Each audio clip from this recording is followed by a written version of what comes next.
എന്താ ശ്രീമതി ഇത്ര ആലോചിക്കുന്നത്? ഒന്നുമില്ല. എന്നോട് ഇത്രയധികം അടുത്തുപോയത് തെറ്റാണെന്ന് തോന്നുന്നുണ്ടായിരിക്കും. അയ്യോ, അതൊന്നുമല്ല. പിന്നെന്താണ് ഇങ്ങനെ ഇരിക്കുന്നത്? Be happy, come on.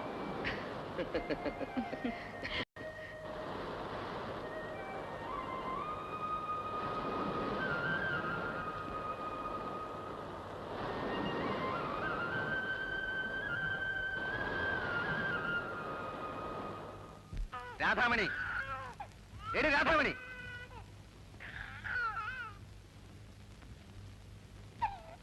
എന്തിനാടി കൊച്ചു കരയുന്നത്? പാല് കൊടുത്തില്ലേ? പാല് വാങ്ങിച്ചോണ്ടോ? കാശിതാ. വേറൊന്നും വേണ്ടേ? ആ, ഒരു കുപ്പിയും എടുത്തു. എന്തിനാ, കള്ളു വാങ്ങാനോ? എന്റെ വീട്ടിലായിരുന്നപ്പോൾ കൊച്ചിന് നേരത്തിനും കാലത്തിനും മുട്ടയും പാലും ഒക്കെ കൊടുത്തോണ്ടിരുന്നതാ. എന്നാലേ അങ്ങോട്ട് പോരുതോ? ഉണ്ണി, വീടിയും തീപ്പെട്ടിയും വാങ്ങിച്ചില്ലേ? എന്റെ കാശുണ്ടായിരുന്നില്ല. പിന്നെ ഇതൊക്കെ വാങ്ങിക്കാൻ എവിടുന്നാടോ കാശ്? ഇത് കടം വാങ്ങിയതാ. വീട് കടം കിട്ടൂലേ? ഇല്ല. ഓ, എനിക്ക് ആവശ്യമുള്ള സാധനങ്ങൾ മാത്രം കിട്ടൂല. ഓ, എല്ലാവരും കൂടി എന്നെ ഭ്രാന്ത് പിടിപ്പിക്കും.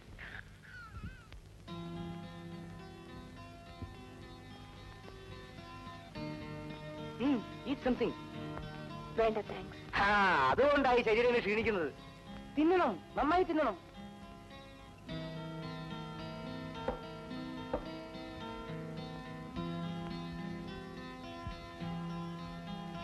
എനിക്ക് ഈ കുഴലിന്റെ ഒന്നും ആവശ്യമില്ല. അത് ഉപയോഗിക്കാനാണല്ലോ തരുന്നത്. തരുന്നതെല്ലാം ഉപയോഗിക്കരുത്. നമുക്ക് പോകാം. It's getting late. എന്റെ ജീവിതത്തിൽ ഞാൻ ഒരിക്കലും ലേറ്റ് ആയിട്ടില്ല. ഞാനൊരു കാര്യം പറയാൻ മറന്നു. നമുക്ക് അടുത്ത ഞായറാഴ്ച ഒരു പ്രോഗ്രാം ഉണ്ട്. എന്ത് പ്രോഗ്രാം? ഒരു ഉത്സവ പ്രോഗ്രാം. കാണേണ്ടതാ. നന്ദിനി റെഡി ആയിരുന്നുള്ളൂ. ഞാൻ ഒറ്റയ്ക്കോ? ഒറ്റയ്ക്കല്ല, മോഹൻകുമാറും സിസിലും ഒക്കെ ഉണ്ട്.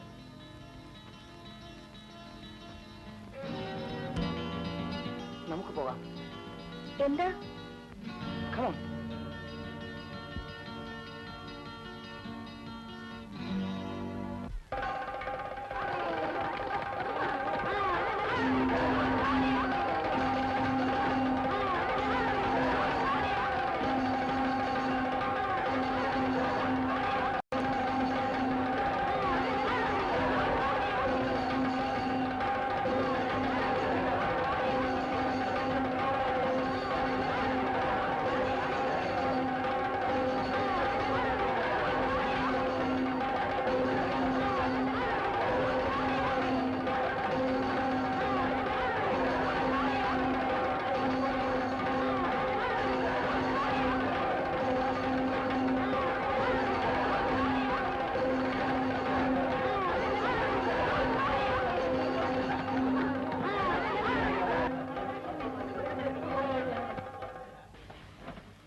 ശരിയായോ? ബൈക്ക് കാലത്ത് ശരിയാവും. നമുക്ക് നാളെ പോകാം. അയ്യോ, വാർഡൻ വല്ലതും പറയും. നമുക്ക് ബസ്സിലെങ്കിലും പോകാമായിരുന്നു. അതിന് ബസ് വേണ്ടേ?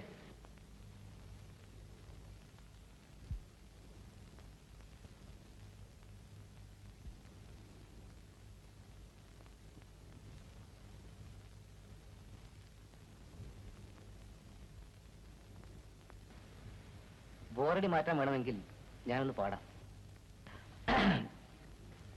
ഈറനായ നദിയുടെ മാറിൽ ഈ വിടുന്ന നീർക്കുമിളകളിൽ ഓടിയെത്തും.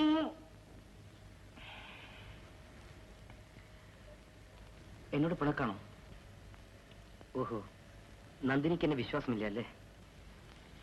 ഇത്ര അടുത്ത് ഇടപഴകിയപ്പോ നന്ദിനി എന്നെ ആത്മാർത്ഥമായി സ്നേഹിക്കുന്നുവെന്നാ ഞാൻ കരുതിയത്. ക്ഷമിക്കൂ, തെറ്റെന്തേലാണ്. ഇനി ഒരിക്കലും നന്ദിനി ഞാൻ ഉപദ്രവിക്കില്ല. നന്ദി കിടന്നോളൂ, ഞാൻ പുറത്ത് വരാന്തേ കിടക്കാം.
ഇതിലൊക്കെ ഇത്ര വിഷമിക്കാൻ എന്തിരിക്കുന്നു? എന്തായാലും നമ്മൾ വിവാഹിതരാകാൻ പോയല്ലേ.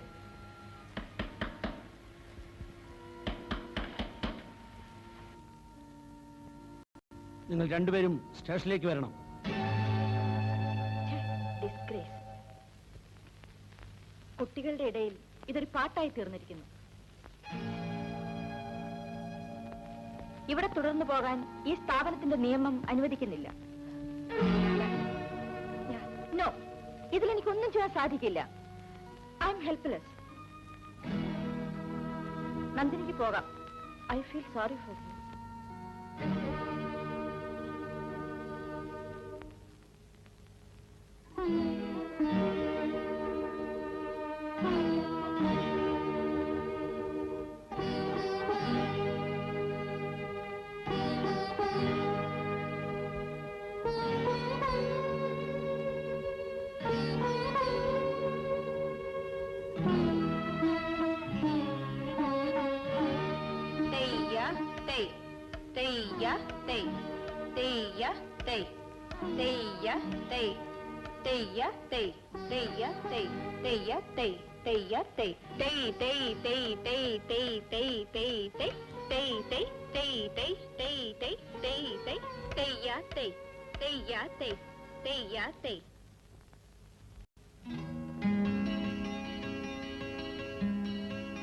നീ എപ്പോ വന്നു?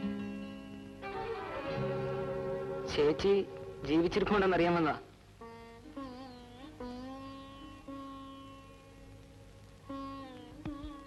അച്ഛൻ എങ്ങനെയുണ്ട്? ചേച്ചി എന്താ ഒരെഴുത്ത് പോലും വായിക്കാഞ്ഞത്?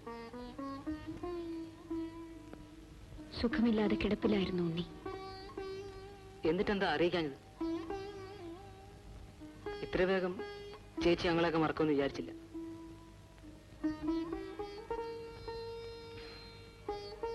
ഞാൻ പോന്നു ചേച്ചി.